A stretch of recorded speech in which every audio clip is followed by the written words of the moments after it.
Well, looks like it's Wednesday again, which means that we got another maintenance, so I'm glad you could join me. Let's discuss about this week's patch notes and see what we got in terms of improvements and whatever else. So as always, let's begin from the top, from the events tab, and work our way down. So the first event for this week, Ellie's Mystical Lake Festival. Let's see what this one is. It seems like it's going to last for 3 weeks. It has a few different parts. So the first part, you have to stay logged in for 1 hour to receive 2 event items, then 2 hours to receive another 2 event items. Okay, so you stay logged in for 2 hours. After that you have to combine the first 3 event items. So you stay logged in for 2 hours, you combine the first 3 event items, and you get the Spring Rose Water, which is an item that you can open to obtain some items with a random chance, most likely Blackstones. After that we have part 2, which is all over the world, and for this one you have to pretty much defeat monsters, gather or fish to get the Spring Rose Water. I hope that's a typo. If not, it means you can do these 3 activities to get even more boxes to open. If not, you can get the Traces of a Festival items, which are just health experience plus 200 and luck plus 2. So I'm not sure which one of these items you're going to get, but that's the second part. Then we have part 3, which is a mini game. For this one you actually have to go to the event area, which is north of the Northern Wiz Plantation, which is near Calphion, and you can pick up a quest repeatable once per hour, and you have to pretty much break a big water balloon with a smaller one. Once you finish that, you're going to get again these rewards from the loot list. Pretty much I would say memory fragments or blackstones, I don't know the drop rates, but that's the third part. And for the fourth one, the last one, you have a few quests, a few event quests that you can pick up, complete, and you're going to get contribution points and some of the event items. As well as from the repeatable once per family, you can pick up the Elephant Fountain as a quest reward, which is a house decoration. I'm going to ignore the 7 days boat decorations because who cares about 7-day items that are going to expire anyway. So that's about it for this event. You can do some quests for contribution points. You can pick up this once every hour quest from the event area. You can fish, gather or defeat monsters to get either the Spring Rose Water box or the Traces of a Festival, again not sure which one of those items, and the main part where you combine the Spring Water, Festive Water Container and the Campanella whatever Rose Petal to obtain the Spring Rose Water. You use that one and hopefully don't get Blackstones. Let's see what else we have for this week.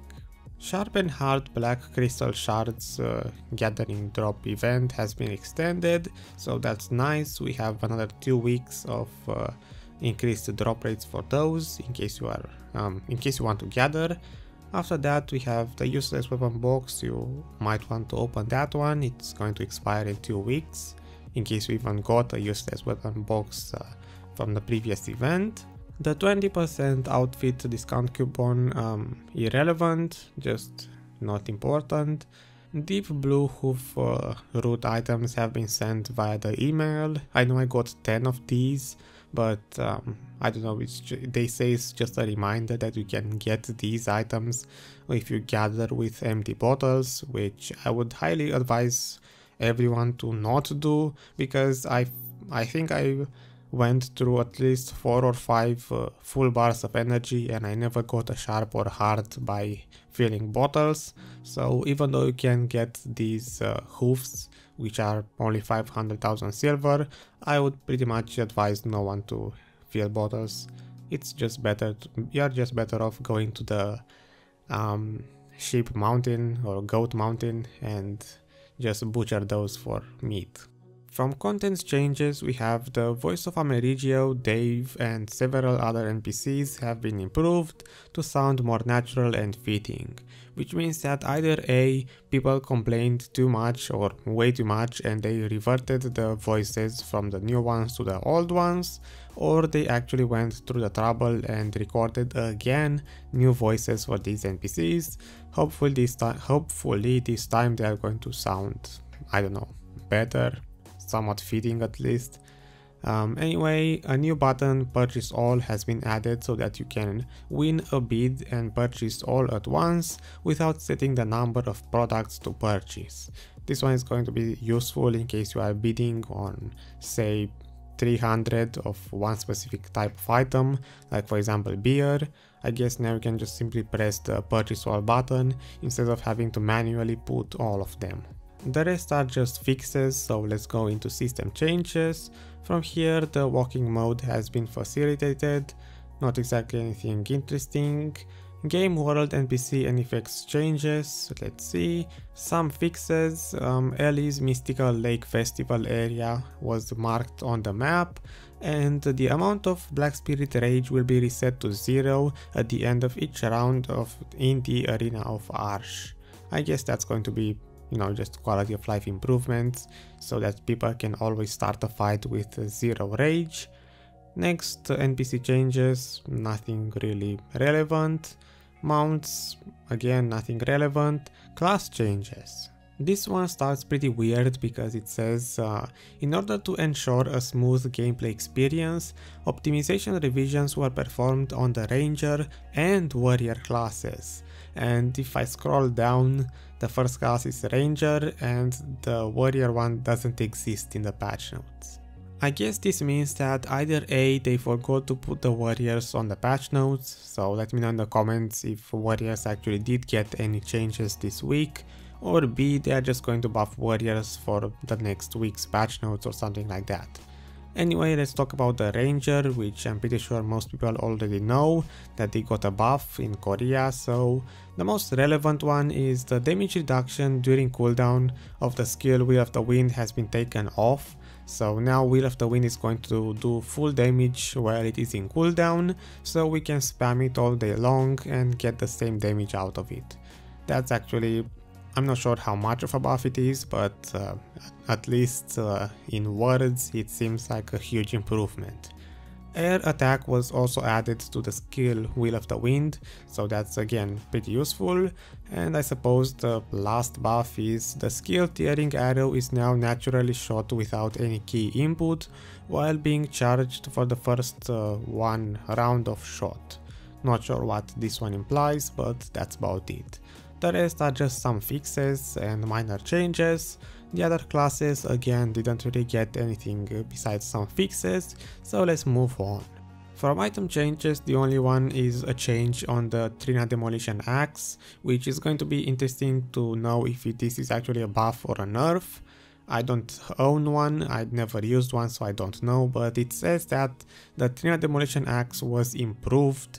They kind of made it faster, so the axe itself is somewhat faster, but in result it has 50% less damage, so I don't know if this is going to result into a buff or a nerf.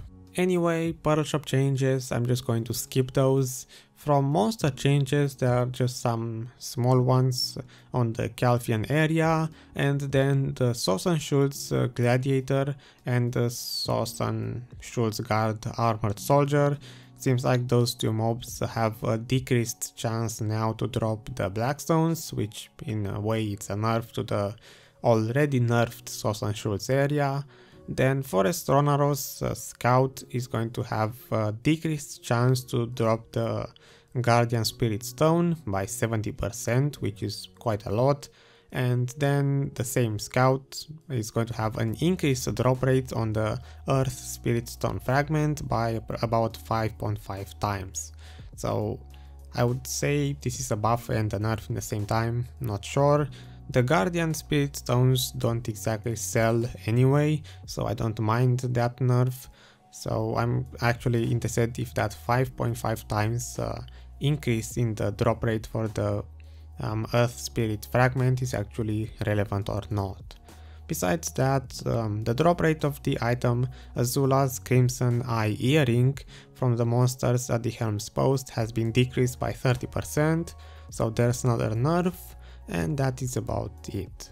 From quest and knowledge changes, I guess it's worth mentioning that they added the daily quests for the event Mystical Lake Festival, and also they added the Valencia storytelling quests available for characters level 54 and above, and there are quite a few of them in case you're interested. The other ones don't seem to be that relevant, so let's see. Interface changes, anything interesting? The inventory will not be closed when opening the processing window with the L key and having a container and maid storage opened as well.